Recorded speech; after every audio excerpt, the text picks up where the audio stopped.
నా ఆలోచనలు పాజిటివ్ గా ఉన్నాయా లేక నెగటివ్ కేటగిరీలో ఉన్నాయా? ఏ ఆలోచనలైతే మనసుని డిస్టర్బ్ చేస్తాయో, కంఫర్ట్ గా అనిపించదో అవి నెగటివ్ ఆలోచనలు. ఈ వైబ్రేషన్స్ ఇతరులకి కూడా డిస్టర్బ్ చేస్తుంది. మన ఆలోచనలకు మూలమేంటి?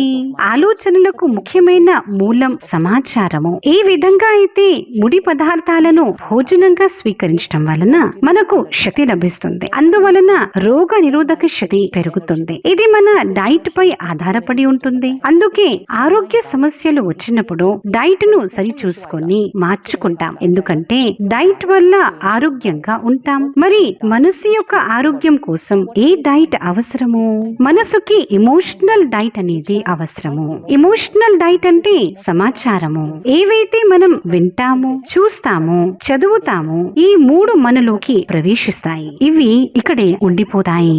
ఇవి ఉపచేతనంగా మన మైండ్ లో ఉండి ఆలోచనలుగా వస్తూ ఉంటాయి.